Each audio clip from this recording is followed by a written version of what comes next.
so far so good. Malayo pa, pero malayo na din narating. And that is also especially thanks to Dito kasi they further amplified what we want to do. Nagalay talaga yung gusto namin gawin.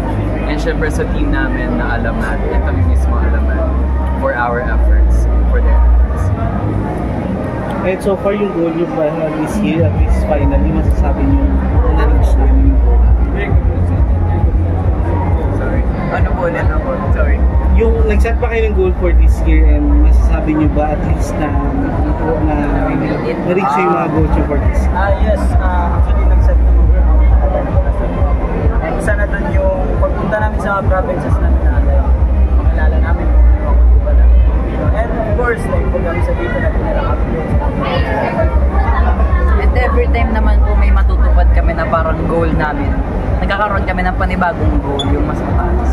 Kaya ayun, lagi lang namin ginagalingan. And speaking of Dito and your fans have been incredibly supportive of both your music and your partnership with Dito.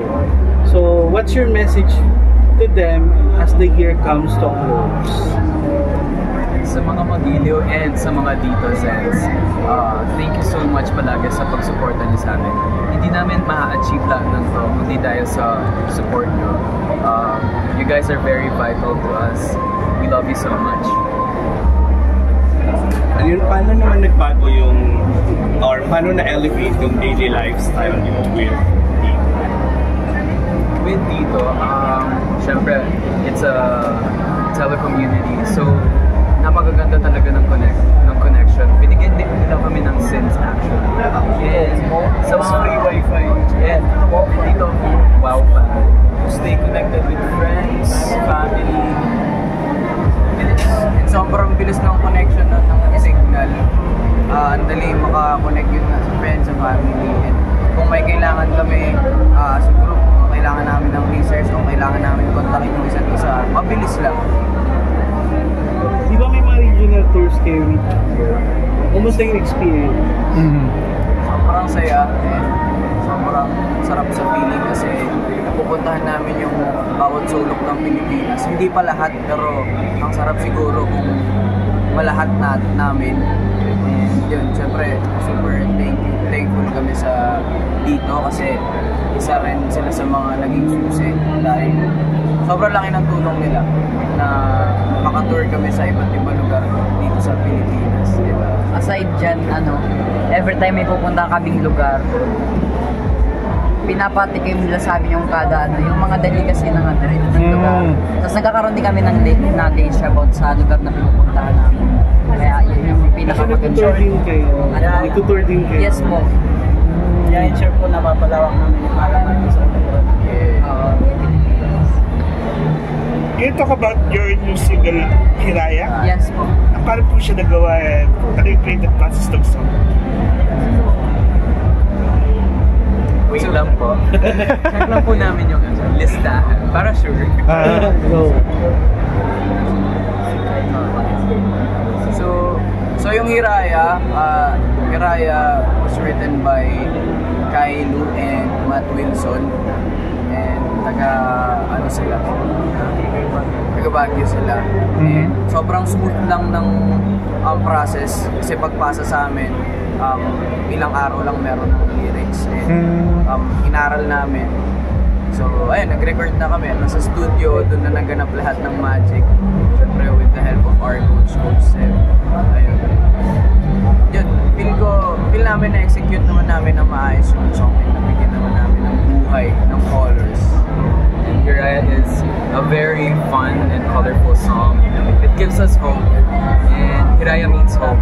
Kaya panoorin niyo yung music video, mabibigyan talaga kayo ng saya and hope.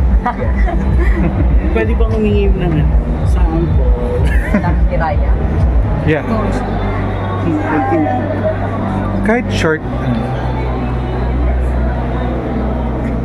5, 6, 7, 8. Hiraya Manowari, ikaw ang bahagari, nanging naglalabag ng kulay sa aking mundo. Hiraya Manowari, kimat ko ang ilabi, Isang halik mo'y babalik ang kalakasan ko. Yes. Thank you so much. Another question. Malapit na yung concert nyo on the 6th, which is my birthday. Happy But birthday. first, anong gagawin ninyo sa concert nyo and will that be part of your repertoire? For sure po, pinaghandaan po kasi talaga namin itong concert na to. Iba to sa ginawa namin last year. Mm. And syempre, with the help of Dito Sense and Pag-ibig, mas napag-iisipan namin kung ano yung mga solo parts namin and yung mga gagawin namin sa performance, mga pasabog namin. Mm.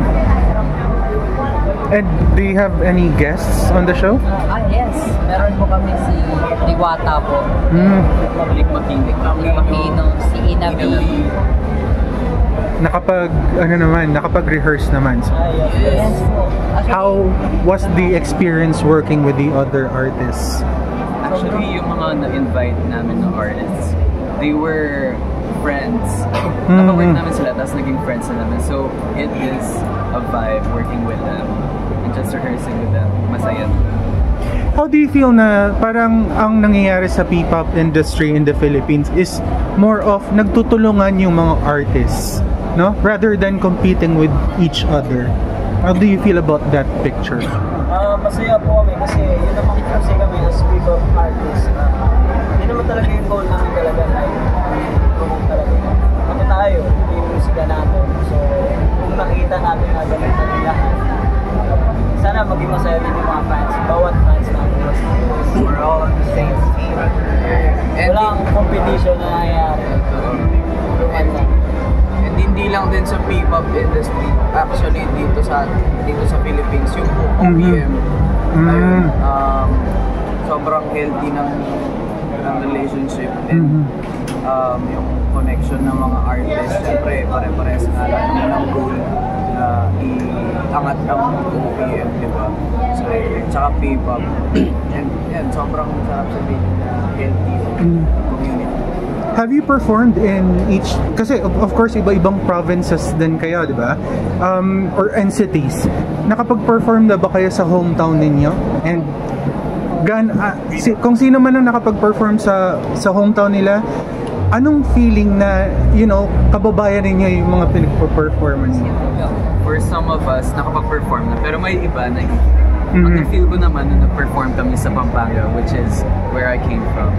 Pag narinig pa lang nila yung pag nagsalita na ako ng Kapampangan, sisigaw silang lahat ng malakas. So, nakakataba ng puso kasi na iwawagay-way ko yung bandera ng mga Kapampangan. Alright, who else? Sino nakapag-perform? Ako sa amin sa Bicol, sa dun mismo sa city na kung saan ako lumaki. Hindi lang actually pag nagbanggit ako ng words na from sa lugar namin. Excited din ako nung time na yun na ipatikim yung mga pagkain doon, yung mga places doon, yung Mount Mayon. Ayun. Pero, Parang ikaw na yung nagiging ambassador ng lugar for them, no? Opo, ang saya.